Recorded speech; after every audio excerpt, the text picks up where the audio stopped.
الحمد للہ وکفا والصلاة والسلام علی سیدنا و نبینا و شفیعنا محمد المصطفیٰ وعلی آلہ المجتبی و اصحابہ نجوم الہدی اما بعد فاعوذ باللہ من الشیطان الرجیم بسم اللہ الرحمن الرحیم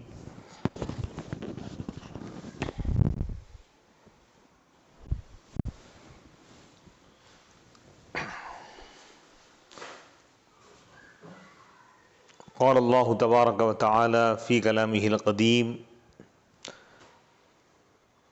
خذ العفو وأمر بالعرف وأعرض عن الجاہلین صدق اللہ العظیم۔ محترم سامعین، باب العلم انواریہ ایجوکیشنل سوسائٹی و جامعہ انواریہ کے زیر اہتمام الاحسان مجلہ الہ آباد کا ایک تحقیقی مضمون اسلامی اخلاق کا ایک حسین گلدستہ۔ یہ مضمون حضرت العلامہ مولانا ڈاکٹر پروفیسر حافظ و قاری سید بدیع الدین صابری نظامی صاحب قبلہ مدظ اللہ العالی کا تحریر کردہ علمی اور تحقیقی مضمون ہے۔ 10ویں صدی ہجری کے نامور صوفی، سرزمین مصر کے چشم و چراغ، قطب ربانی عارف باللہ حضرت سیدی عبد الوہاب شعرانی علیہ الرحمۃ والرضوان اللہ کی نشانیوں میں سے ایک نشانی تھے، جن کا سینہ علوم شریعت و طریقت کا گنجینہ اور علم لدنی کا خزینہ تھا، یعنی علوم شریعت و طریقت کا خزانہ تھا حضرت کا قلب۔ آپ نے علم ظاہر و باطن کے اساتین ستون حضرت امام جلال الدین سیوطی و حضرت زکریا انصاری، حضرت شیخ محمد مغربی شاذلی، شیخ نور الدین شونی اور شیخ ابو العباس علیہم الرحمہ جیسے شیوخ سے علمی استفادہ کیا، یعنی علم حاصل کی، لیکن ان کے دل میں معرفت کا آفتاب جن کے توسل سے روشن ہوا وہ حضرت علی خواص علیہ الرحمہ ہے۔ حضرت علی خواص علیہ الرحمہ سے معرفت کا علم حاصل کیا۔ حضرت امام شعرانی اپنے الہامات اور واردات قلبی کی تفصیل بیان کرتے ہوئے لکھتے ہیں، واردات قلبی یعنی دل میں اللہ تعالیٰ جو ان کے جو خیالات جو افکار ڈال دیا اس کے متعلق فرماتے ہیں کہ ایک دن شیخ علی خواص رحمۃ اللہ علیہ نے فرمایا، دریائے نیل کے فلاں مقام میں تمہارے دل پر فتوحات کا سلسلہ جاری ہوگا۔ فتوحات یعنی اللہ تعالیٰ جو راز کھول دیتا ہے اس کو فتوحات بولتے ہیں۔ اپنے شیخ کے فرمان کے مطابق اس مقام پر پہنچے، جو کیفیت آپ پر طاری ہوئی اس کا تذکرہ اس طرح فرمایا، جبکہ میں نیل کے ساحل پر کنارے پر برا کے مکانات اور قلعے کے سوا اور قلعے کے سواقی کے پاس عنایت ربانی کے انتظار میں تھا۔ یہ مقامات کے نام ہے۔ تو کیا دیکھتا ہوں کہ میرے دل پر علوم لدنیہ کے دروازے کھل گئے، علم لدنی جو باطنی علم ہے اس کے دروازے کھل گئے، اور ہر دروازہ آسمان اور زمین کے درمیان کی وسعت سے زیادہ تھا۔ زمین اور آسمان کے بیچ میں جتنی گنجائش ہے، جتنی جگہ ہے، اس سے زیادہ گشادہ تھا ہر دروازہ۔ میں قرآن و حدیث کے معنی بیان کرنے لگا اور ان سے احکام اور نحو کے قواعد اور اصول وغیرہ علوم کو استنباط کرنے لگا، یہاں تک کہ میں مؤلفین کی کتابیں دیکھنے سے مستغنی ہو گیا، کتابیں دیکھنے کی ضرورت نہیں رہی۔ تو میں نے اس حالت میں 100 کاپیاں تحریر کی، 100 کاپیاں اس کے تحریر فرمائے۔ حضرت امام شعرانی کا شمار اولیاء حضوری میں ہوتا ہے، یعنی وہ اولیاء جنہیں بیداری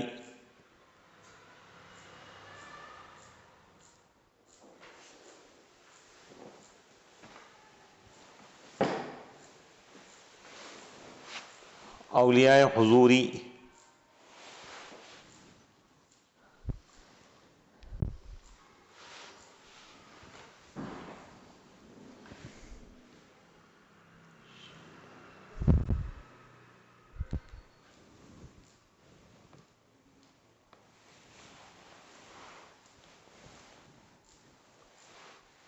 اولیاء حضور سے مراد وہ اولیاء جن کو عالم بیداری میں حضور اکرم صلی اللہ علیہ وسلم کی بارگاہ میں حاضری کا شرف حاصل ہوتا ہے.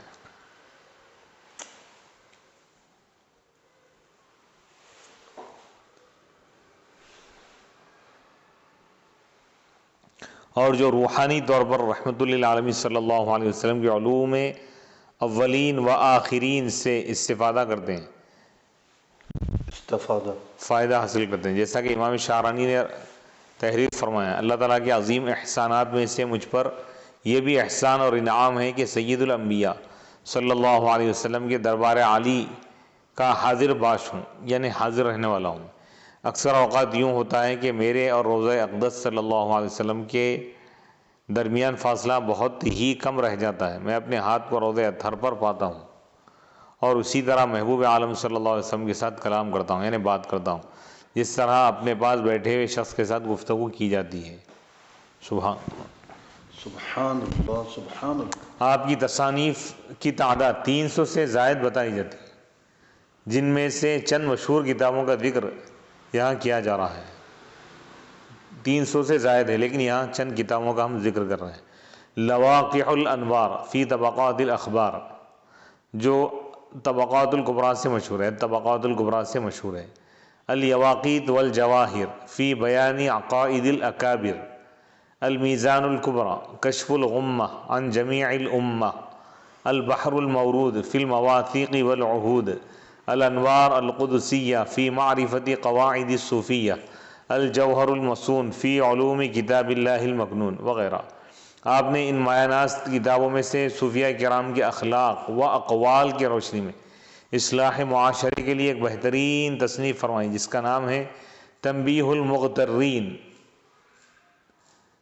اواخر القرن العاشر علی ما خالفوا فیہ سلفہم الطاہر.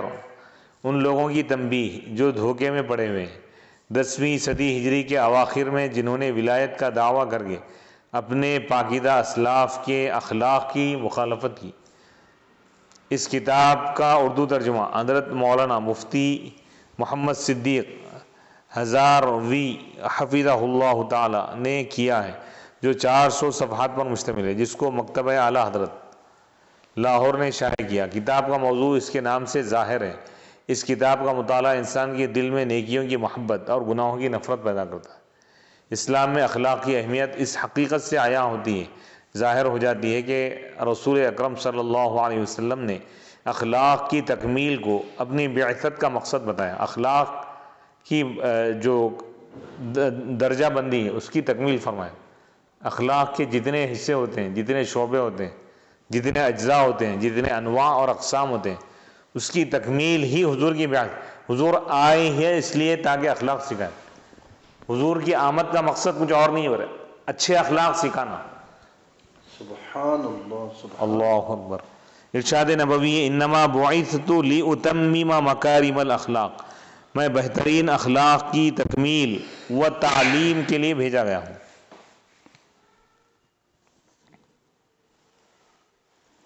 آپ صلی اللہ علیہ وسلم نے انسانی فضیلت کا معیار اخلاق کو قرار دیا. فرمایا اکمل المؤمنین ایمانا احسنہم خلقا، اہل ایمان میں کامل ترین ایمان اس کا ہے مکمل جو ان میں سب سے زیادہ با اخلاق ہو، اچھے اخلاق ہو. عبادت کو اعلیٰ درجے کے ایمان کی نشانی نہیں بتایا، اخلاق کو بتایا. کیونکہ عبادت کرنا آسان ہے، عبادت چند لمحات کی ہوتی ہے، لیکن اخلاق کا تعلق 24 گھنٹے سے. عبادت 5 مرتبہ کرنا فرض ہے، لیکن اخلاق 5 یا 6 مرتبہ نہیں ہے، زندگی بھر اخلاق ہے. سبحان اللہ سبحان اللہ.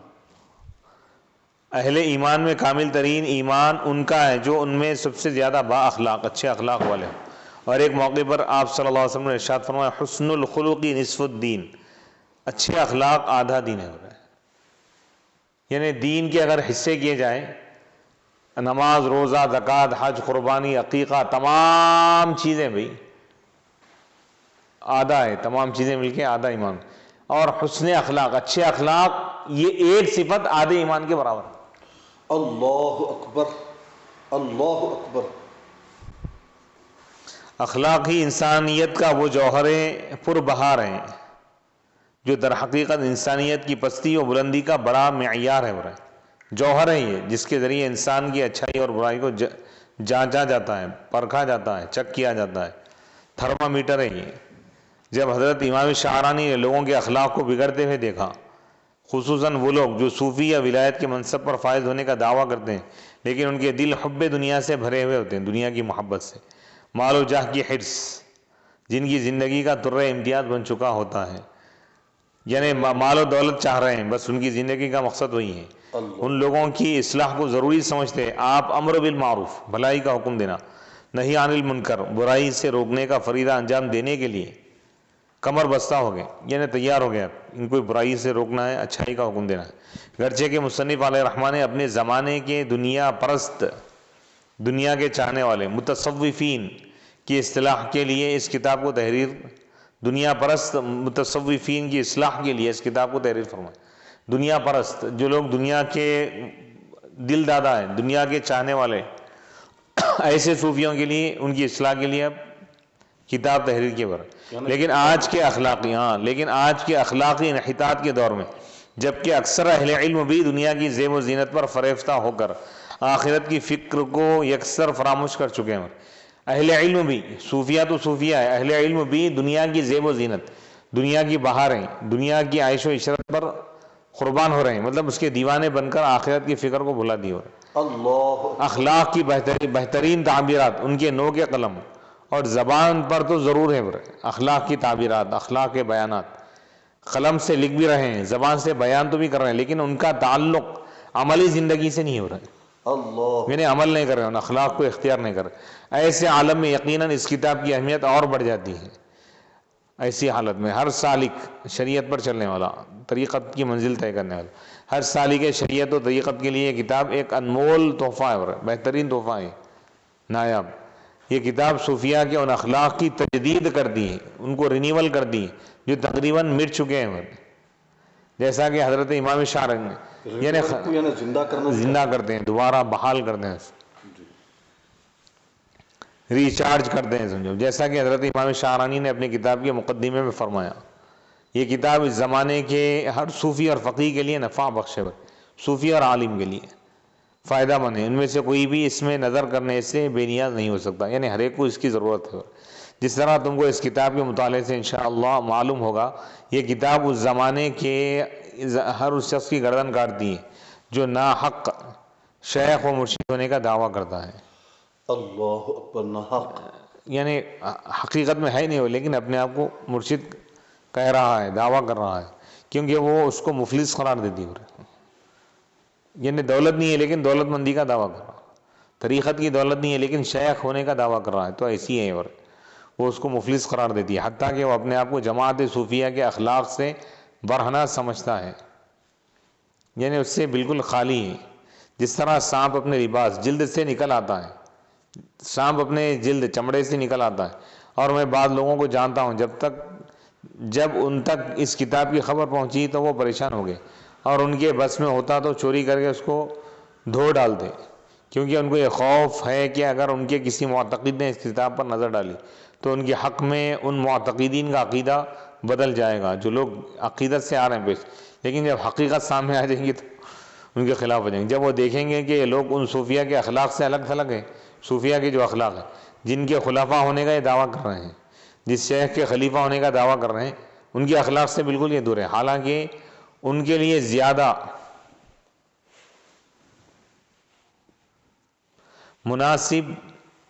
مناسب تھا کہ ان پر خوش ہوتے، کہ اس پر خوش ہوتے، کیونکہ یہ کتاب مکمل طور پر پند و نصائح پر مشتمل ہے، نصیحتوں پر ہے، اور ان میں سے کوئی بھی اس کتاب جیسا ناصح نہیں پائے گا۔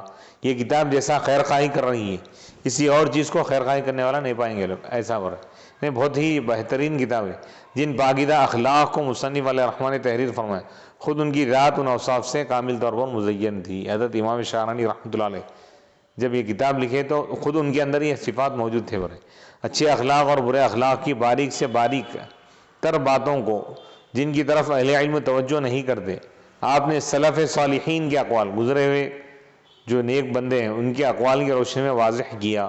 مثلا مشائخ کی اولاد اکثر علم کی طرف رغبت نہ کرنے کی وجہ کو اپنے شیخ علی الخواص سے نقل کرتے ہوئے لکھتے ہیں، یعنی یہ مشائخین کی اولاد علم کی طرف توجہ کیوں نہیں کرتے اس کی وجہ بیان کریں۔ علماء اور صالحین کی اولاد کے لیے ان کی عدم موجودگی میں دعا کرنے اور ان کے معاملے کو اللہ کے سپرد کرنے سے بڑھ کر کوئی نفع بخش بات نہیں، کوئی بات نفع بخش نہیں، کیونکہ وہ اپنے والد کی طرف سے ناز و نعمت اور اس کی ماں ہو تو اس کی مدد و تعاون میں پروان چڑھتا ہے، اور چونکہ لوگ اس کے والد کی وجہ سے اس کی تعظیم کرتے ہیں لہذا وہ اسی پر اکتفا کرتا ہے اور عام طور پر خود فضائل حاصل کرنے کی کوشش نہیں کرتا، اور اپنے دل میں کہتا ہے کہ میں جس مرتبے کو حاصل کرنے کے لیے علم اور ریاضت میں مشغول ہو کر اپنے آپ کو مشقت میں ڈالوں گا وہ مجھے اپنے والد کے ذریعے حاصل ہے۔ یعنی مشائخین کی اولاد یہ سوچتی ہے کہ بھائی ہمارے بابا کی وجہ سے عزت مل رہی ہے تو ہم کو کیا ضرورت ہے پڑھنے کی، اس کی وجہ سے لوگ پیچھے رہ جا رہے ہیں۔ جی یعنی سب سے بڑی جو خرابی آ رہی ہے اخلاق سے دوری کی وجہ علم حاصل نہیں کرنا، تو یہ لوگ یہ سمجھ رہے ہیں کہ ہم جو بھی کر رہے ہیں اچھا ہے۔ اس کتاب کا پہلا باب بزرگان دین کے اخلاق میں سب سے اہم خلق کتاب و سنت سے وابستگی پر مشتمل ہے۔ اہم جو صفت ہے اخلاق کیا ہونا چاہیے؟ کتاب و سنت سے وابستہ ہونا۔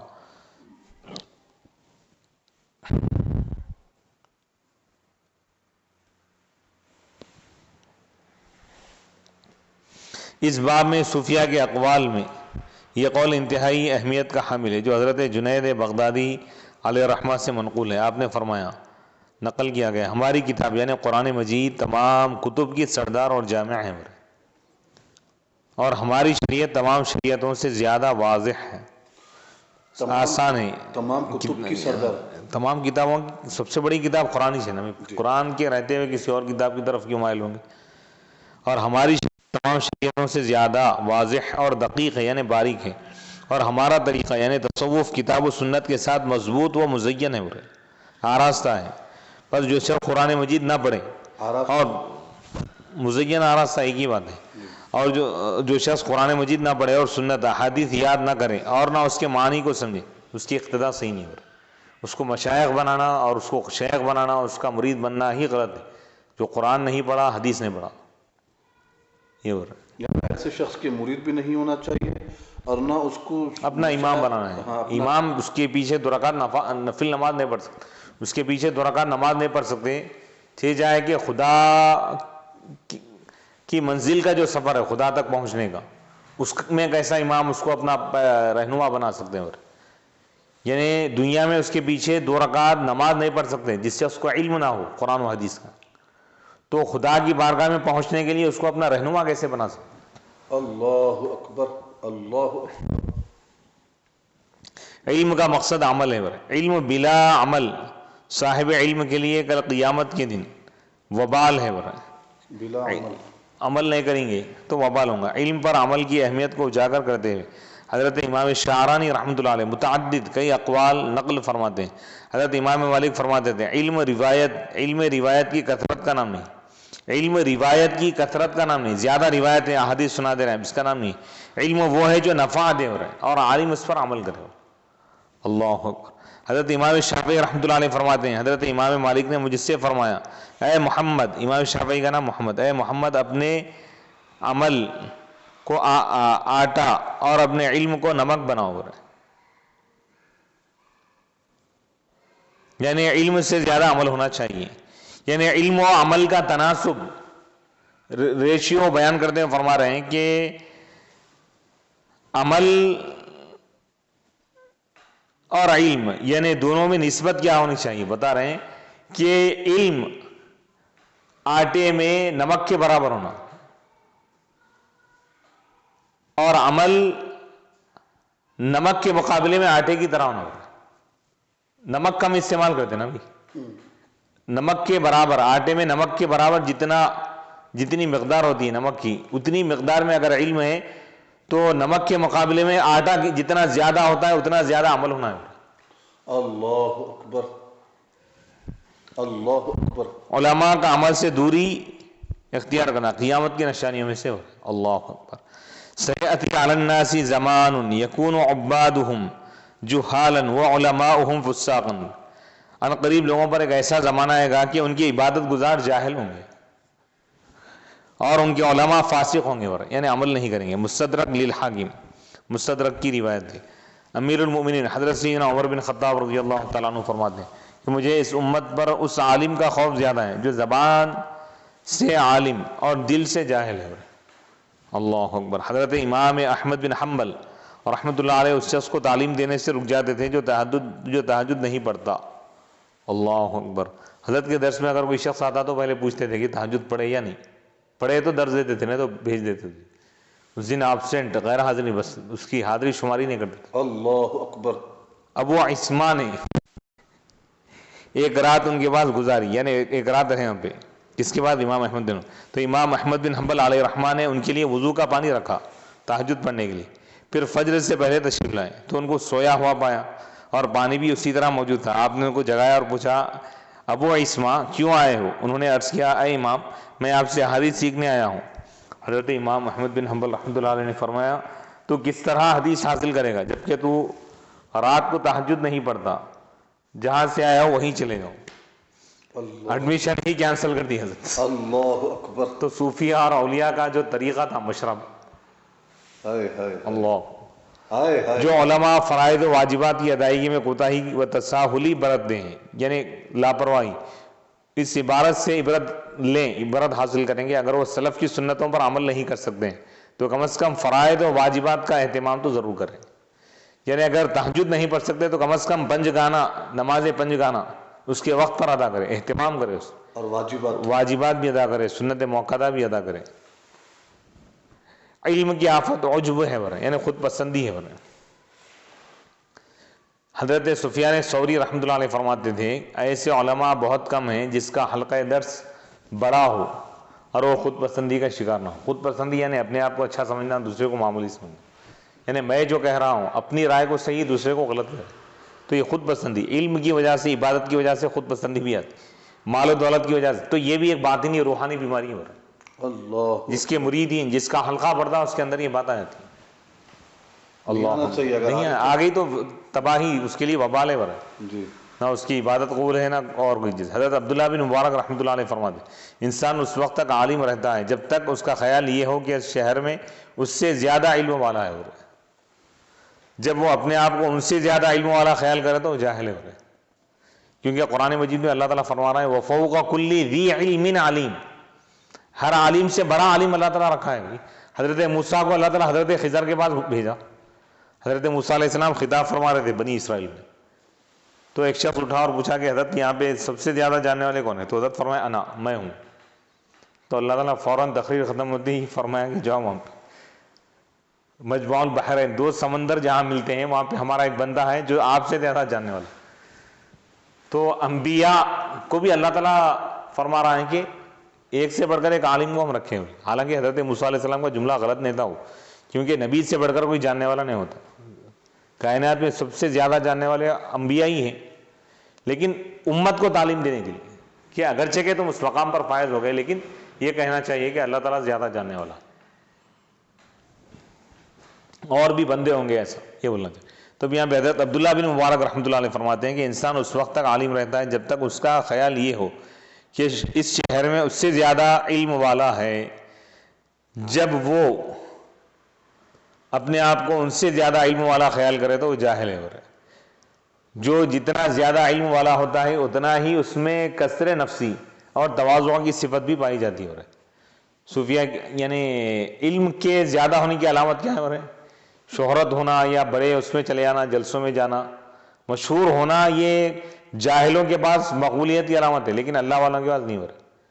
اس کی سادگی، اس کی عاجزی، ان کے ساری اللہ کے پاس مقبول ہونے کی علامت ہے۔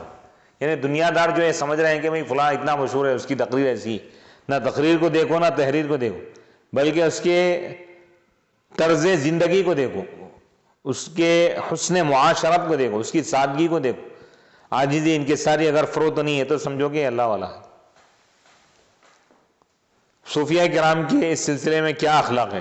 حضرت امام شعرانی رحمۃ اللہ علیہ اپنی کتاب کے دوسرے باب کی ابتدا کسر نفسی اور تواضع کے عنوان سے اس طرح فرماتے ہیں، یعنی اپنے نفس کو توڑ دینا میں ان کے اخلاق میں سے ایک بات یہ ہے کہ وہ اپنے آپ کو نہایت مطیع اور عاجز رکھتے ہیں، عاجز اور انکساری، عاجز انکساری۔ ان میں سے ایک اپنے شاگرد سے برکت حاصل کرتا ہے اور اس کا بوجھ اٹھاتا ہے برائے، وہ مطیع اپنے کا مطلب؟ فرما بردار ہو، جی، وہ اپنے آپ کو اپنے مرید سے زیادہ علم والا خیال نہ کرتا، نہ اس سے زیادہ شرعی طریقے پر باعمل سمجھتا ہے۔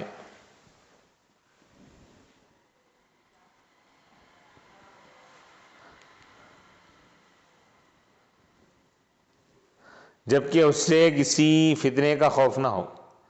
ہمیں یہ بات پہنچی ہے کہ امام شافعی رحمۃ اللہ علیہ نے جب اپنا قاصد حضرت امام احمد بن حنبل کے پاس بھیجا کہ عنقریب وہ سخت مشقت میں پڑیں گے اور اس سے صحیح سالم نکل آئیں گے، قاصد یعنی وہی اپنا سفیر، تو اے بھائی حضرت امام شافعی رحمۃ اللہ علیہ کی حضرت امام احمد بن حنبل کے ساتھ تواضع دیکھو۔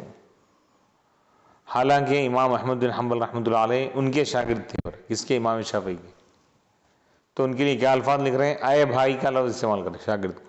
جب قاصد نے ان کو خبر دی تو حضرت امام احمد بن حنبل نے حضرت امام شافعی کے قاصد کے آنے کی خوشی میں اپنی قمیض اتار کر اسے دے دی۔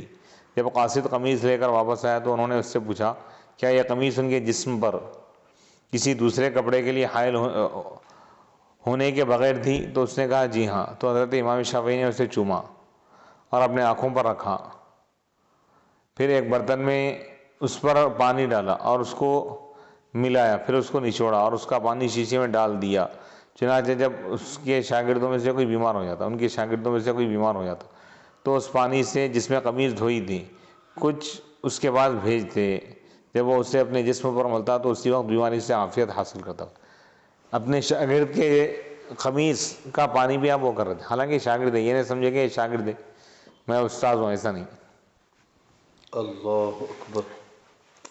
حضرت امام شعرانی اس روایت کو نقل کرنے کے بعد لکھتے ہیں یہ واقعہ اس بات پر تمہاری رہنمائی کرتا ہے کہ یہ لوگ اعمال صالحہ کی کثرت کے باوجود اپنے آپ کو کسی مسلمان سے بڑا نہیں سمجھتے تھے، جبکہ اس زمانے کے نام نہاد مشائخ کا معاملہ اس کے برعکس ہے، یعنی اس کے اس خلاف کے الٹا ہے، مطلب کسی کو اپنے برابر سمجھ رہے نہیں لوگ۔ جی، صوفیہ کرام جس طرح اپنی ذات کو کمتر سمجھتے ہیں، اسی طرح کثرت نوافل، زیادہ نوافل و اعمال صالحہ کے باوجود اپنے اعمال کو بھی قلیل سمجھتے ہیں، زیادہ عمل کرنے کے باوجود بھی کم سمجھتے تھے۔ کیا کیا ہوئی؟ اپنے کثرت نوافل، اپنے زیادہ نوافل و اعمال کے بارے میں سوچنے کا انداز کتنا انوکھا تھا، عجیب و غریب تھا۔ تنبیہ المغترین کی حسب ذیل عبارت ملاحظہ کیجئے، پڑھیے، دیکھیے۔ صوفیہ کے اخلاق میں سے ایک خلق یہ ہے کہ وہ نوافل کو اپنے لیے مستقل عبادت خیال نہیں کرتے، ایک الگ عبادت نہیں سمجھتے تھے، اگرچہ کہ وہ اس قدر کھڑے ہوں کہ ان کے قدم پھول جائیں پیر، تو نوافل کو فرائض میں پیدا ہونے والے نقص کو پورا کرنے کا سبب سمجھتے تھے۔ نوافل بھی اس نیت سے پڑھتے تھے کہ ہم نفل الگ پڑھ رہے بلکہ نہیں، فرض نمازوں میں ہماری کوتاہی ہوگی، نفل پڑھ کے ہم اس کو تکمیل کر رہے ہوں گے، برابر کر رہے ہیں۔ کیونکہ حقیقتاً نوافل اس شخص کے لیے ہوتے ہیں جس کے فرائض کامل ہو، فرض میں کوئی کوتاہی نہیں ہے، تو نفل اس کے لیے نفل ہے، الگ ہے بھائی، لیکن جس کے فرائض میں کوتاہی ہے، نوافل اس کے لیے الگ نہیں ہے، اس کا ہی وہ ہے ہو رہا ہے، اس کی بھرپائی ہو رہا ہے، اس کا ایڈیشن ہے ہو رہا ہے۔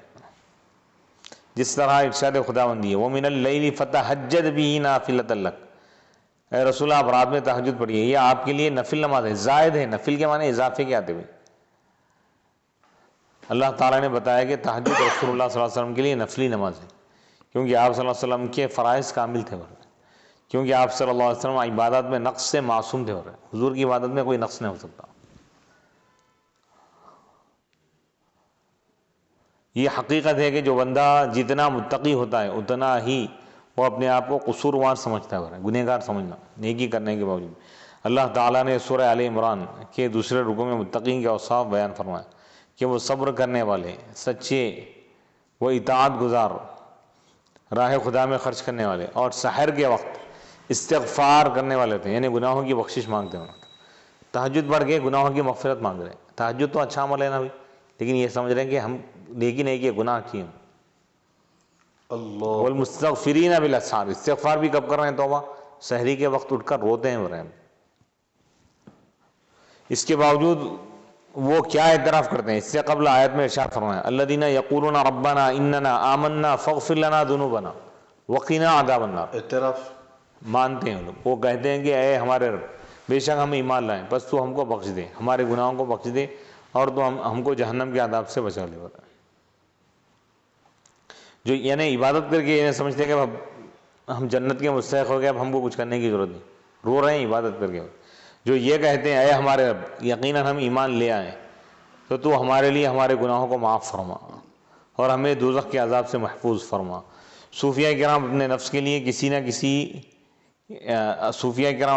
لیے کسی سے نہ دوستی کرتے ہیں اور نہ دشمنی رکھتے ہیں. ان کی دوستی و دشمنی صرف اللہ کے لیے ہوتی. الحب فی اللہ والبغض فی اللہ، جیسا کہ حدیث ہے نا، من اعطا للہ ومنع للہ واحب للہ وابغض للہ فقد استکمل الایمان. حضور فرمائے جو خدا کے لیے دے، اگر کسی کو نہیں بھی دے رہا ہے تو خدا کے لیے، اور محبت کریں تو خدا کے لیے، اور نفرت دشمنی کر رہا تو اپنی ذات کے لیے نہیں خدا کے لیے ہوگی، تو وہ اپنے ایمان کو مکمل کیا. حضرت اللہ تعالیٰ نے حضرت موسیٰ علیہ السلام کی طرف وحی کی کہ کیا آپ نے میرے لیے کوئی عمل کیا ہے؟ تو انہوں نے عرض کیا ہاں اے میرے رب، میں نے نماز پڑھی ہے، روزہ رکھا ہے اور صدقہ کیا، اسی طرح دیگر امور کا ذکر کیا. تو اللہ تعالیٰ نے فرمایا یہ تو آپ کے لیے ہے، دیگر امور، دیگر چیزوں کا ذکر کیا ہے. تو کیا میرے لیے کسی ولی سے محبت کی یا میرے خاطر میرے کسی دشمن سے دشمنی کی؟ تو اولیاء سے محبت کرنا یہ خدا کے لیے عمل ہے ورے. اللہ کے دشمنوں سے دشمنی کرنا، اولیاء اللہ کے دشمنوں سے دشمنی کرنا، اللہ کے رسول کے دشمنوں سے دشمنی کرنا، یہ کیا ہے؟ اللہ کے لیے عمل ہے ورے. نماز پڑھ رہا تو اپنے لیے پڑھ لے رہا ہوں، روزہ رکھ رہا تو اپنے لیے. محبت زبانی جمع خرچ کا نام نہیں. جس سے محبت ہوتی ہے اس کے اقوال و افعال اور کردار سے بھی محبت ہوتی ہے. یہ کیسے ہو سکتا ہے کہ چاند سے تو محبت ہے، چاندنی سے نہیں، سورج سے تو محبت ہے، روشنی سے نہیں، گلاب سے تو محبت ہے، خوشبو سے نہیں. جب محبوب سے محبت ہوتی ہے تو اس کی ہر ادا سے محبت رکھنا پڑے گا. اس سلسلے میں امام شعرانی نے یہ روایت نقل کی ہے. حضرت حسن بصری رحمۃ اللہ علیہ نے ایک مرتبہ ایک شخص سے یہ حدیث سنی، المرء مع من احب، آدمی قیامت کے اس کے ساتھ ہوگا وہ جس سے دنیا میں محبت کرتا تھا. تو انہوں نے فرمایا اے بھائی یہ قول تمہیں دھوکہ نہ دے، تم نیک لوگوں کے ساتھ اسی وقت ملو گے جب ان کے اعمال جیسے اعمال کرو گے. کیونکہ یہود و نصارہ اپنے انبیاء کرام علیہ السلام سے محبت کرتے ہیں لیکن ان کے ساتھ جنت میں نہیں جائیں گے. کیوں نہیں جائیں گے بھائی؟ کیونکہ اعمال میں وہ ان سے پیچھے رہ گئے اور ان کی مخالفت کرتے ہیں. کیا تشریح ہے دیکھیں. اللہ، حضرت حسن بصری مولا کائنات کے خلیفہ ہیں بھائی. اللہ اکبر. پہلی بار میں اس کی مطلب تشریح معلوم ہو رہی ہے. اب تک وہ ترجمے پہ اکتفا کر رہے تھے. میں کیا نکتہ ہے یہ. یعنی محبت کر رہے ہیں لیکن ان کی اقتداء نہیں کریں گے. سبحان اللہ. تو گیا کہ محبت کامل نہیں ہو رہے ہیں. یہود و نصارہ بھی اپنے انبیاء سے محبت کر رہے ہیں، پھر جنت میں کیوں نہیں جائیں گے لوگ؟ کیونکہ ان کے طریقے پہ نہیں چلے نا. جن و انس کی پیدائش کا مقصد عبادت خداوندی ہے، ارشاد ربانی ہے وما خلقت الجن والانس الا لیعبدون. میں نے جن و انس کو پیدا نہیں کیا مگر یہ کہ وہ میری عبادت کرے، یعنی صرف اپنی عبادت کے لیے ان کو پیدا کیا. سلف صالحین کی عبادت کا کیا حال تھا؟ اپنی کتاب کے متعدد مقامات پر ان کے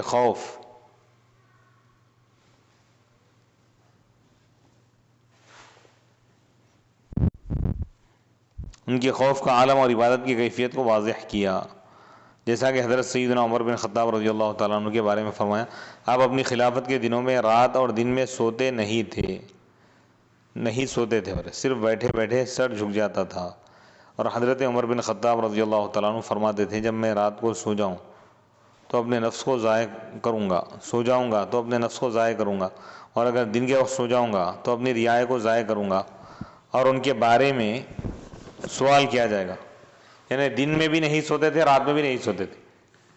تو اس کی وجہ بیان کر رہے ہیں کہ میں دن میں کیوں نہیں سوتے تھے، رات میں کیوں نہیں سوتے تھے. تو حضرت فرمانے کے رات میں سو جاؤں گا تو اپنے نفس کو، یعنی میں اپنا نقصان کر لوں گا.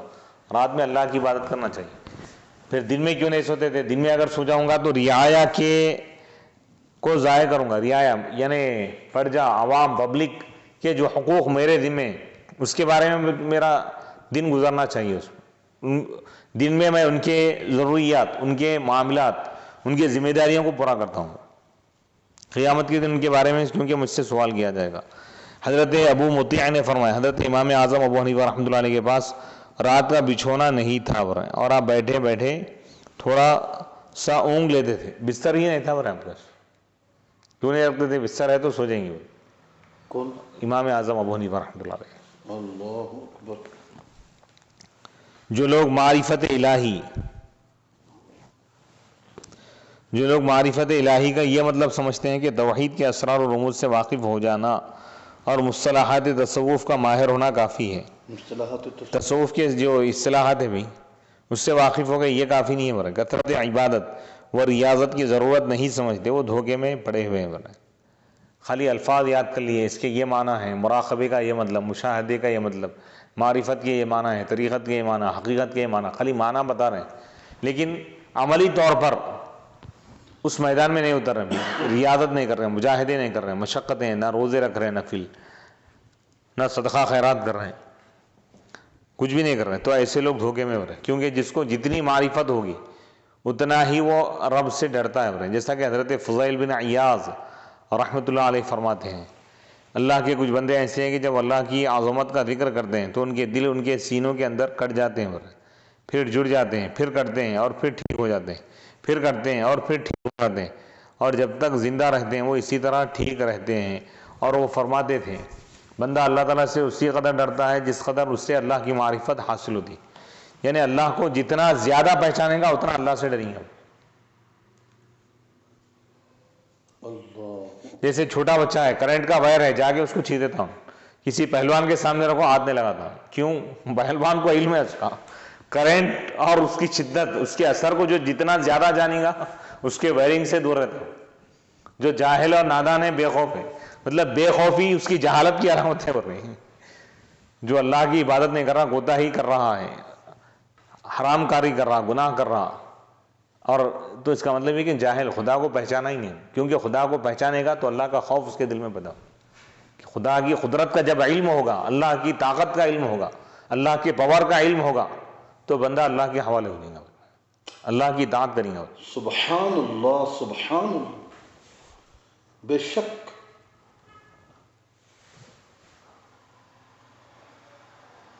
دنیا میں ایک ایسی شے ہے جو ساری انسانیت کا مطلوب و محبوب ہے. ایسی چیزیں، امیر ہو کے غریب، بچہ ہو کے بوڑھا، عورت ہو کے مرد، مومن ہو کے کافر، وہ محبوب جس کے سب محب ہے، وہ محبوب چیز جس کے سب چاہنے والے، وہ ہے کامیابی، سکسیس. لیکن کامیابی کا مفہوم ایک کے پاس جدا گانا ہے، ہر ایک کے پاس. کوئی تو یہ سمجھتا ہے کہ الگ الگ ہے بھی.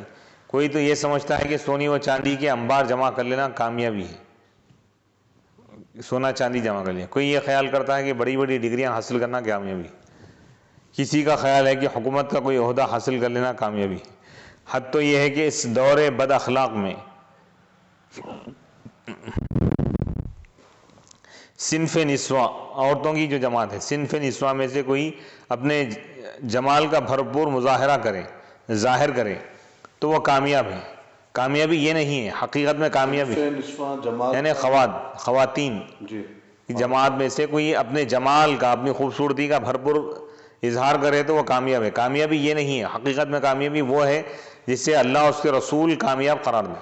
اللہ تعالیٰ کا ارشاد ہے قد افلح من تزکا وذکر اسم ربہ فصلی. حقیقت میں کامیاب وہ ہے جسے تزکیہ نفس حاصل ہو، جس کا دل پاک ہو جائے، جس کا نفس سدھر جائے، وہ کامیاب ہو. سبحان اللہ. اور جو اپنے رب کا ذکر کرتا ہے اور نماز پڑھتا ہے. ہائے ہائے ہائے، کیا بات، واہ. اور تزکیے کی پہچان یہ بتائے کہ جس کا دل پاک ہو جائے اس کا ایک لمحہ بھی خالی نہیں جاتا. دل کے پاک ہوتے ہی وہ فوراً ذکر الہی میں مشغول ہو جاتا ہے. سبحان اللہ، سبحان اللہ کی یاد ہی اس کے دل میں نہیں ہے تو اس کا مطلب یہ ہے کہ اس کا دل پاک نہیں ہوا. کیا بات. دل کی پاکیزگی کی علامت ہی یہ ہے کہ ذکر اللہ میں وہ فنا ہو جاتا ہے، بس اللہ کی یاد میں ایسا غرق ہو جاتا ہے، محو ہو جاتا ہے، ڈوب جاتا ہے کہ دنیا کا خیال تک اس کو نہیں رہتا. نہ شہرت کا خیال ہے، نہ دولت کا خیال ہے، نہ آرام کا خیال ہے، نہ لوگوں کے باتوں کا خیال ہے، لوگ کیا بولیں گے اس کا بھی خیال نہ، بس اللہ کا ذکر ہے. وَذَكَرَ اسْمَ رَبِّهِ فَصَلَّى. جب ہر مسلمان جانتا ہے کہ کامیابی ان تینوں کے حصول میں منحصر ہے، ان تین چیزوں کے، اس میں نفس کو پاک کرنا، ذکر الہی کرنا اور نماز پڑھنا، تو پھر اسے حاصل کرنے میں انتہائی کوشش کیوں نہیں کرتا؟ تو اس کا جواب انہی مذکورہ آیات سے متصل ہے، اس کے ساتھ فوراً جواب نہیں.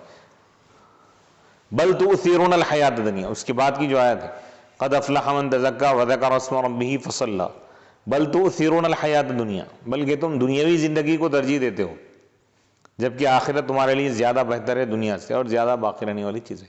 یعنی دنیا کی محبت کی وجہ سے تم اس کی طرف مائل ہو. تو اس میں تزکیہ نفس کے لیے سب سے پہلے دنیا کی محبت کو دل سے نکالنا ہے. بلکہ تم دنیا کی زندگی کو ترجیح دیتے ہو، حالانکہ آخرت سب سے زیادہ بہتر اور باقی رہنے والی ہے.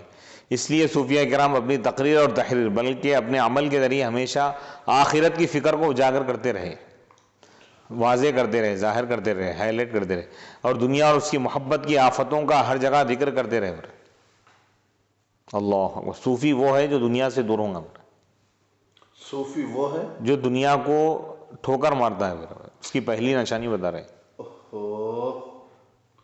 پہلی نشانی، کیونکہ وہ جانتے ہیں کہ رحمت للعالمین، حضور رحمت للعالمین صلی اللہ علیہ وسلم نے فرمایا حب الدنیا رأس کل خطیہ، دنیا کی محبت ہر گناہ کی جڑ ہے. اللہ گناہ ہو رہے ہیں تو ہر گناہ کے پیچھے دنیا کی محبت ہی چل رہا ہے. اللہ اکبر. کوئی رشوت لے رہا ہے دنیا کی محبت کی وجہ سے، کوئی رشوت دے رہا ہے تو دنیا کی محبت کی وجہ سے، کوئی شراب نوشی کر رہا ہے تو محبت، یہ دنیا کی محبت کی وجہ سے، کوئی رشتہ داروں سے قطع تعلق کر رہا ہے تو دنیا کی محبت کی وجہ سے. یعنی ہر گناہ کی جڑ یہی ہے. دنیا میں جتنا بھی فساد ہو رہا ہے، بگاڑ پیدا ہو رہا ہے، دنیا کی محبت کی وجہ سے. حکومت و اقتدار کے لیے جو لڑائی ہے یہ بھی دنیا کی محبت ہی ہے نا بھائی. دنیا کی محبت نہیں رہتی بھائی کوئی بھی بن جاؤ، کیا کرنا ہے اپنے کو، ایسا رہتا صوفیہ کرام کا معاملہ. جی یہ دنیا کی جھگڑے ہو رہے پورے. کیا بات ہے، بے شک. حب الدنیا رأس کل خطیہ، حضور کا ارشاد ہے کہ دنیا کی محبت ہر گناہ کی جڑ ہے.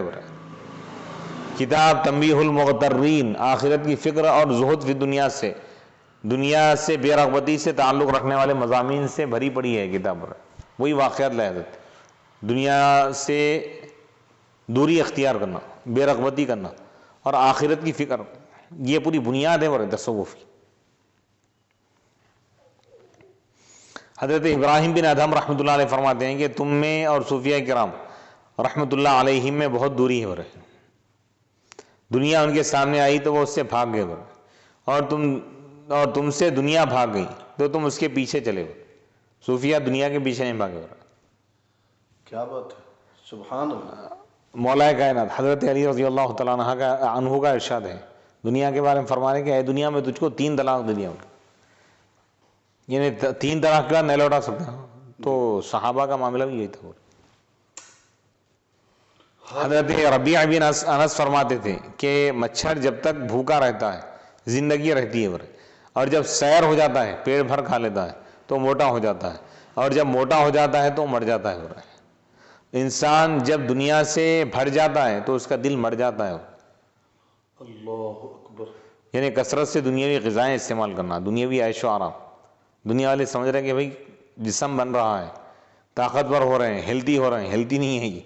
حضرت تو فرما رہے ہیں کہ اس کا دل مردار ہو گیا. اور زیادہ غذا کھانا بھی دل کے مردہ ہونے کی علامت ہے. تو پھر اللہ تطبیق کیسا دیں گے کہ ایک جگہ حضور نبی کریم صلی اللہ علیہ وآلہ وسلم یہ ارشاد فرماتے ہیں کہ کمزور مومن و مسلمان سے طاقتور مومن و مسلمان بہتر ہے، اچھا ہے. اب اولیاء کا یہ قول ہے، رسول پاک کا یہ ارشاد ہے، تو اس میں فرق تطبیق کیسا دیں گے؟ قوی سے مراد کیا جسمانی بول کے تھوڑی یہاں پہ جی اسلام میں روحانی طاقت کا اعتبار ہے بھائی. اچھا. طاقتور پہلوان ہے بھائی نے نماز پڑھانا، روزہ رکھنا، اور ایک ہے دبلا صوفی یا ولی سمجھو جو نماز بھی پڑھ رہا ہے. تو اب طاقتور کون ہے؟ جسمانی اعتبار سے نہیں، روحانی اعتبار سے دیکھنا ہے. اچھا.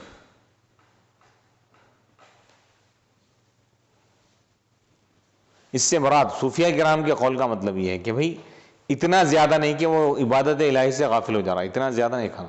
اور حضور کے ارشاد کا مطلب یہ ہے کہ اتنا کم نہیں کھانا کہ وہ بالکل کمزور پڑ جائے. معتدل، اعتدال اختیار کرنا، یہ بتا رہے ہیں. کیا بات ہے، واہ واہ، بہت خوب.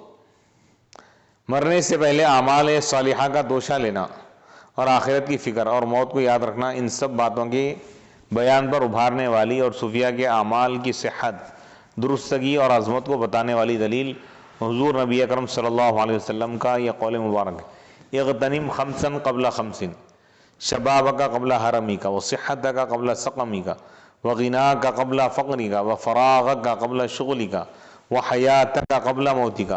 5 چیزوں کو 5 چیزوں سے پہلے غنیمت جانو: اپنی جوانی کو بڑھاپے سے پہلے، اپنی صحت تندرستی کو اپنی بیماری سے پہلے، اپنی فراغت کو شغل سے پہلے، اور اپنی زندگی کو اپنی موت سے پہلے. یعنی اس میں یہ بتا رہے ہیں کہ اللہ تعالیٰ جو جوانی دیا ہے اس کو بیکار دنیاوی خواہشات میں لٹانے اور اس میں ختم کرنے سے بہتر یہ ہے کہ تم اس کو عبادت الہی میں لگا دو. پھر فرما رہے ہیں کہ بیمار ہونے سے پہلے اللہ تعالیٰ جو صحت دیا ہے اس کو غنیمت جان کی عبادت کرو. غنیمت جاننے سے مراد یہی ہے. اور اپنی فراغت کو شغل سے پہلے، یعنی خالی ہے، اللہ تعالیٰ معیشت کے اعتبار سے مستحکم فرما دیا، کمانے کی کوئی ضرورت نہیں ہے، ایسے کوئی سورسز ہیں. مصروفیت لگنے سے پہلے تمہارا جو خالی وقت ہے اس کو تم غنیمت جان کر آخرت کی تیاری کرو. یہ مطلب ہے اس کا. سبحان اللہ. بعض لوگ ایسے ہوتے ہیں دنیا میں، نہ ان کو دین کی کوئی ذمہ داری ہے نہ دنیا کی، تو ان کے لیے بہت یہ گولڈن چانس ہے، اور ان کے لیے بڑی بدبختی ہے اگر وہ اس میں عبادت نہیں کریں گے. کیونکہ آدمی یا تو دنیاوی مصروفیت کی وجہ سے عبادت نہیں کر سکتا، بھئی معیشت ہے، کمانا وغیرہ، یہ بہانہ کبھی بن جاتا، وہ بھی بہانہ مقبول نہیں ہے. لیکن جس کو کوئی عذر ہی نہیں ہے، بھئی دولت سے اللہ تعالیٰ نواز دیا، پھر بھی ان عبادت نہیں کر رہا، تو اس سے بڑا بدبخت تو کائنات میں کوئی بھی نہیں ہے. مصروفیت لگنے سے پہلے جو خالی وقت ہے اس کو ضائع مت کرو، بلکہ اس کو عبادت میں لگا دو. اور اپنی زندگی کو موت سے پہلے، موت کے انتظار میں مت بیٹھو بھائی، موت سے پہلے ایک ایک لمحہ غنیمت ہے بھائی، اس کو آخرت کے لیے لگا دو، بس وہ کمال ہے. ضائع یعنی ویسٹ مت کرو. ویسٹ مت کرو. صحابہ کرام اور ان کے متبعین، یعنی اس میں فکر آخرت کی گہری ایک وہ سوچ اور فکر دی گئی، میسج دیا گیا. تندرستی کے زمانے میں عبادت کرو، جوانی کی عمر میں عبادت کرو، اور خالی وقت کو ضائع مت کرو، اس میں عبادت کرو، اور موت سے پہلے جتنی زیادہ عبادت کر سکتے کر لو. صحابہ کرام اور ان کے متبعین اور ان کی اتباع کرنے والے صوفیہ کرام نے کس طرح اس حدیث پر عمل کر کے دکھایا، اس سے معلوم کرنے کے لیے حضرت امام شعرانی رحمۃ اللہ علیہ کی کتاب تنبیہ الغافلین کے متنوع مختلف مضامین کو پڑھیے. متنوع مختلف. جی جی جی. حضرت ابو ذر غفاری رضی اللہ تعالیٰ عنہ کا گھر سامان سے خالی تھا، کوئی سامان نہیں تھا حضرت کے گھر میں. اس میں صرف ایک برتن تھا جس کو طہارت کے لیے آپ استعمال کرتے تھے، ایک لوٹا وغیرہ تھا. ایک دن آپ سے کہا گیا کہ آپ اپنے گھر میں سامان نہیں رکھتے. فرمایا اس گھر کا مالک اللہ تعالیٰ ہمیں اس گھر میں رہنے نہیں دے گا.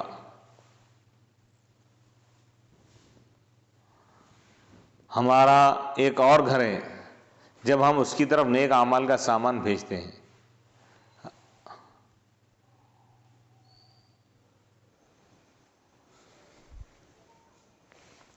حضرت ابو ادریس خولانی اپنے ساتھیوں سے فرماتے تھے اپنے کپڑے دھونے کا زیادہ اہتمام نہ کرو، زیادہ مت دھو، اس کے دھونے اور جلد جلد بدلنے میں زیادہ وقت ضائع نہ کرو، کیونکہ میلے کپڑوں میں صاف دل اس دل سے زیادہ پسندیدہ ہے جو دل گندا اور کپڑے صاف. اللہ. یعنی دل کی جو صفائی ہے کپڑوں کی صفائی سے زیادہ اہمیت والی. کپڑا دنیا میں رہ جاتا، دل قبر میں جانا ہے، حشر میں جائیں گے اللہ کی بار. سبحان اللہ. اللہ جس دل پر اللہ کی نگاہ ہے اس کو تم صاف نہیں کرتے، جن کپڑوں پر مخلوق کی نگاہ ہے اس کو تم بار بار صاف کر رہے ہو. کیا نکتہ ہے حضرت، ہائے ہائے ہائے کیا بات ہے. ہاں ہاں ہاں. اگر کسی کو عبادت، ذکر و فکر و اخلاص و تواضع اور اخلاق فاضلہ میں سے، بڑے بڑے اخلاق میں سے بڑا حصہ حاصل ہو جائے لیکن اس کی روزی حلال کی نہیں ہے، تو اس سے اپنی عبادت سے وہ نور حاصل نہیں ہوگا جو اس کی قبر کو روشن کرے اللہ. اور پل صراط کی راہ گزر کو منور کرے. یعنی اکل حلال تمام عبادتوں پر زیادہ اہمیت رکھتا ہے. حلال روزی ہو رہی. عقل حلال و صدق مقال پرندے کے دو بازوؤں کی طرح ہے، پرندوں کے دو پر کی طرح ہے، جس کے بغیر وہ نہیں اڑ سکتا. پرندے کے دونوں بھی پر کٹے ہوئے نہیں اڑ سکتا، ایک پر ہے دوسرا کٹا ہوا ہے تو بھی نہیں اڑ سکتا، ادھورا ہے. تو خدا کی بارگاہ میں انسان کا طائر روح کا پرندہ روحانی پرواز کرنا چاہ رہا ہے تو اس کا ایک پر عقل حلال کا ہونا چاہیے، حلال روزی کا، اور دوسرا پر بازو جو ہے اس کا سچائی کا ہونا چاہیے. نہ سچائی کا بازو ہے نہ عقل حلال کا ہے تو وہ جہاں کا وہیں رہ جائے گا، خدا کی بارگاہ میں کیا پہنچے گا. تو خدا کی بارگاہ میں پہنچنا ہے تو اپنے پرندے کو، اپنے روحانیت کے پرندے کو یہ دو پر لگاؤ کر ہے. اللہ تعالیٰ کا ارشاد ہے اعوذ باللہ من الشیطان الرجیم بسم اللہ الرحمن الرحیم کلوا من الطیبات واعملوا صالحا، پاکیزہ غذا کھاؤ اور نیک عمل کرو. پہلے نیک عمل کرو بلکہ نہیں فرما رہا اللہ تعالیٰ، اعملوا صالحا وکلوا من الطیبات نہیں فرما رہا. قرآن کا انداز کیا ہے؟ پہلے کھانے کا ذکر ہے، پہلے حلال غذا کھاؤ اس کے بعد نیک عمل کرو. کیا مطلب؟ عمل صالح نیک عمل کا اثر بھی اس وقت ہوگا، اس سے پہلے غذا حلال ہو رہے. سبحان اللہ سبحان اللہ. کلوا من الطیبات واعملوا صالحا، طیبات غذاؤں میں یا جمع کا لفظ ہے اللہ تعالیٰ، طیب کی جمع طیبات، یعنی پاکیزہ غذا جتنی چاہے تم کھاؤ وہ نقصان نہیں پہنچائیں گی تمہیں. حلال غذا اگر ہے، عمل تھوڑا بھی ہے لیکن عقل حلال کے ساتھ نہیں عمل تو بہت ہی مقبولیت والا ہے. پاکیزہ غذا پاکیزہ چیزوں میں سے کھاؤ، نیک عمل کرو. عمل صالح سے پہلے عقل حلال کا حکم دینا اس کی اہمیت کو بتاتا ہے. بے شک. اس لیے امام شعرانی رحمۃ اللہ علیہ نے عقل حلال کے اہتمام کی ترغیب دیتے ہوئے فرماتے ہیں، اس کی اہمیت کو بتاتے ہیں، اے بھائی اس زمانے میں اپنے کھانے کی طرف دیکھو اور تم پر بہت زیادہ بھوک لازم ہے اور تم کسی امیر یا اس کے شریک کار، اس کے کام میں جو شریک ہے امیر کے، امیر سے مراد بادشاہ وغیرہ، یا قاضی جج کے کھانے سے بچو. جائے کہ تم ظالموں اور ٹیکس لینے والے ظالم کا کھانا کھاؤ اور اس کی چھان بین نہ کرو. یعنی بادشاہ کے پاس بھی تم نے کھانا پڑا، بادشاہ کے ساتھ اس کے کاموں میں جو شریک ہے، اس کا اسسٹنٹ ہے، اس کے پاس بھی جا کے مت کھاؤ. جج ہے اس کے پاس بھی جا کے مت کھاؤ. ظالم کا کھانا تو بہت دور کی بات ہے، حرام خور رشوت خور کا کھانا تو بہت دور کی بات ہے، ٹیکس لینے والے ظالم کا کھانا تو بہت دور کی بات ہے. مطلب ان کے ساتھ یہ تمہارے لیے، ہاں یہ تمہارے لیے، تمہارے دین کے لیے ہلاکت کا سبب ہے. تمہارا دین ختم ہو جائے گا اگر تم ایسے لوگوں کا کھاؤ گے، ظالموں کا. جائے کہ تمہارے سر پر اونی امامہ اور جسم پر جبہ ہو، امامہ شملہ بندھے ہوئے، جبے پہنے ہوئے، لیکن ایسی جگہ جا کے کھا رہے ہو تو تمہارا دین برباد ہو رہا ہے. جب ایک مسلمان صوفی کے بیان کردہ شرائط کے مطابق راہ سلوک طے کرتا ہے، سلوک کا راستہ طے کرتا ہے، تو ولایت میں اسے ایک ایسا مقام بھی حاصل ہوتا ہے جہاں اسے اللہ کے حبیب پاک صلی اللہ علیہ وسلم کی بیداری میں زیارت نصیب ہوتی ہے. جو عقل حلال صدق مقال تمام شرائط کو پورا کرتے ہوئے عبادت کرتا ہے، آخرت کی فکر کرتا ہے، دنیا کی محبت کو ختم کرتا ہے، تو ایک مقام ایسا بھی صوفی کو اللہ تعالیٰ عطا فرماتا ہے کہ بیداری میں جب چاہے وہ حضور کی زیارت کرے. سبحان اللہ سبحان اللہ. یعنی جاگتی ہوئی حالت میں، جاگتی ہوئی حالت، کیا بات ہے. یعنی حضور کی بارگاہ مجلس کا وہ بن جاتا ہوں، حاضری دینے والا ہوں. حضور کی کلاس جو ہے نا، حضور کی جو محفل ہے اس میں حاضر ہونے والوں میں اس کا نام آ جاتا ہے. اللہ جب چاہے حاضر ہو جائے، جب محفل شروع ہو رہی ہے فوراً وہاں پہنچ جاتا. تنبیہ المقترین کی حسب ذیل عبارت دیکھیے، جس سے اولیاء کے مقام کے ساتھ ساتھ اس کتاب کی مقبولیت کا پتہ بھی چلتا ہے. حضرت امام شعرانی رحمۃ اللہ علیہ فرماتے ہیں، میں جب اپنی کتاب لکھتے وقت اس کی یعنی فصل کرامات کو چھپانے پر پہنچا تو ایک شخص نے رسول اکرم صلی اللہ علیہ وسلم کو خواب میں دیکھا اور صحیح علامت کے ساتھ آپ صلی اللہ علیہ وسلم نے اس شخص کے ذریعے سے سلام بھیجا. کیا چھپانے مطلب سمجھا؟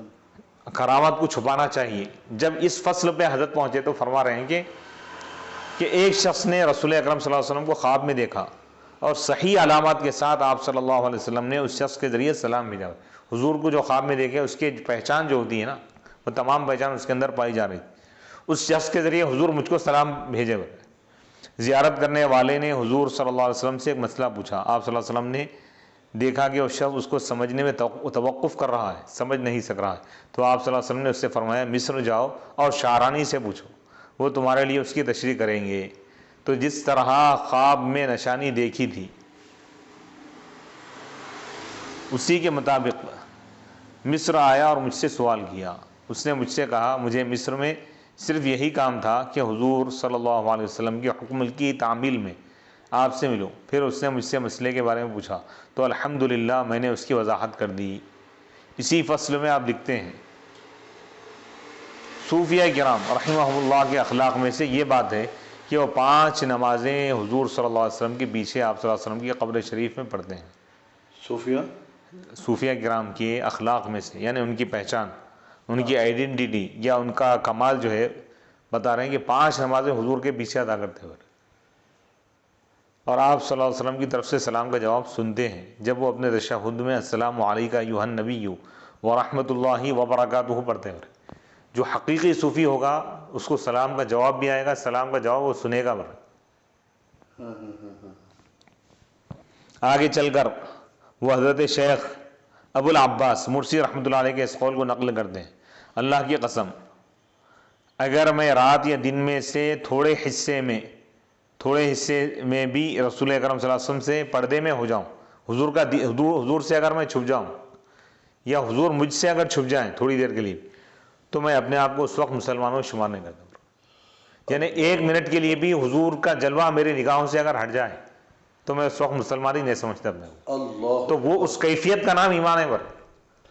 تو اس کیفیت کے لیے پورے مراحل ہیں، یعنی 24 گھنٹے حضور کے جلوے میں صوفی مصروف ہو جاتا ہے، یعنی اس کے لیے حضور کا جلوہ ہمیشہ کے لیے قائم و دائم ہو جاتا ہے۔ حضرت فرمانے کہ اگر 1 منٹ کے لیے بھی دیدار سے اگر میں محروم ہو جاؤں تو میں مسلمان ہی نہیں سمجھتا اپنے آپ کو۔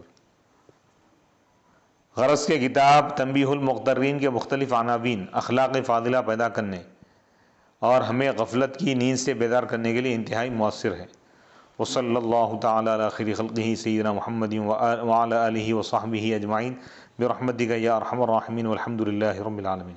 مفتی صاحب میرا اس میں ایک یہ سوال یہ ہے آپ سے کہ اس کے اندر یہ ایک جو بات کہی جا رہی ہے کہ صوفی حضور نبی کریم صلی اللہ علیہ وآلہ وسلم کے پیچھے 5 نمازیں اللہ کے نبی علیہ السلام کے پیچھے ادا کرتے ہیں، تو یہ بات سمجھ میں نہیں آئی میرے۔ اس سے مراد یہ ہے کہ وہ مطلب نہیں ان کی روحانی طاقت اتنی بڑھ جاتی ہے کہ وہ کسی بھی علاقے کے رہنے والے ہو مدینہ منورہ پہنچ جاتے ہیں، اور جب وہاں پہ اذانیں ہوتی ہے تو حضور علیہ الصلوۃ والسلام، حضور کے جو 2 خلفاء ہیں حضرت ابوبکر صدیق اور حضرت عمر بن خطاب رضی اللہ عنہ، جو 2 وزیر ہیں، وہ بھی نماز ادا کرتے ہیں، تو حضور کے ساتھ ان کی نماز ہوتی ہے، یہ بولنا چاہ رہے ہیں۔ جی یعنی حضور کو دیکھتے ہوئے حضور کی اقتداء کرتے ہیں لوگ، حضور رکوع میں گئے تو یہ لوگ بھی رکوع میں جاتے ہیں، ایسا ہے۔ اچھا، تو مطلب صوفیہ حضور کو دیکھتے ہوئے نماز ادا کریں گے 5 نمازوں میں، ہاں، تو گویا وہ حضور کے ساتھ ہی نماز ادا کرنا ہے، پڑھنا یہی ہوگا نا؟ یہی مراد ہے۔ دعا فرمائیے، دعا فرمائیے۔ وصلی اللہ تعالی علی خیر خلقہ سیدنا محمد وعلی آلہ وصحبہ وبارک وسلم اجمعین۔ یا رب العالمین یا ارحم الراحمین یا اکرم الاکرمین، ہماری اس محفل کو قبول فرما، ہمارے اس درس کو قبول فرما، اور صوفیہ کرام کے اخلاق اور ان کے کردار اور ان کے طریقے کو اپنانے کی اس پوری امت مسلمہ کو توفیق عطا فرما۔ دنیا کے ہر فتنے سے ہماری حفاظت فرما، آخرت کی تیاری کی ہم سب کو توفیق عطا فرما۔ مولا ہم سب کو صحت کاملہ عاجلہ عطا فرما، ایمان پر قائم و دائم رکھ، اور ہمارے تمام متعلقین اور اہل خانہ کو، اہل و عیال کو صحت اور عافیت، تندرستی عطا فرما، دنیا اور آخرت کی ہر خوشی عطا فرما، دنیا اور آخرت کی ہر غم سے آزاد فرما، خاتمہ بالخیر فرما۔ بالخصوص فاطمہ امت الخدیر، سیدہ تنظیم فاطمہ ارم حسینی، سیدہ زاکیہ فاطمہ حورہ حسینی و دیگر اہل عیال کو اللہ تعالیٰ سب کو سلامتی، صحت اور عافیت عطا فرما، اور اس کار خیر میں میری اماں جان سرکار بدر شاہین صاحبہ کو بھی اللہ صحت کاملہ عاجلہ عطا فرمائے۔ ہمارے عزیز ساتھی مولانا سید محمد عبد الواسع حسینی جو اس کام کو لے کر آگے بڑھ رہے ہیں، اللہ تعالیٰ ان کے اس کام کو قبول فرمائے، اور اس کی برکت کے صدقے میں اللہ تعالیٰ ان کے اور ہمارے درس دینے والے اور درس کا اہتمام کرنے والے کہ سب دنیا اور آخرت کے کاموں کو اور ان کی اولاد کے کاموں کو بھی اللہ تعالیٰ آسان فرمائے. ہم سب کی اولاد کے تمام معاملات کو، زندگیوں کو اللہ تعالیٰ خوشیوں سے بھر دے. بیٹے بیٹیوں کی سب کی زندگیوں کو اللہ تعالیٰ آباد رکھے اور بہترین بنائے، دنیاوی زندگی کو بھی اخروی زندگی کو. نبی پاک علیہ الصلاۃ والسلام کی رحمت اور آل رسول کی رحمت کے صدقے میں، ان کی عنایتوں کے صدقے میں، صحابہ کے صدقے میں، اولیاء اللہ اور صوفیاء کرام کے صدقے میں اللہ تعالیٰ ہم سب کو دونوں جہاں کی سعادتیں ہم سب کو اور ہمارے اہل و عیال کو عطا فرمائیں، پوری امت مسلمہ کو عطا فرمائیں. وصلی اللہ تعالیٰ علی خیر خلقہ سیدنا محمد وآلہ وصحبہ اجمعین والحمد للہ رب العالمین. یہ جو نشست رکھی گئی ہے وہ قریب کی شہزادی سیدہ ذاکیہ فاطمہ حورہ حسینی کے تکمیل نکاح کی پرمسرت موقع کی مناسبت سے یہ ریکارڈنگز لیکچر سیریز کروائے جا رہے ہیں. اللہ قبول فرمائے. آمین.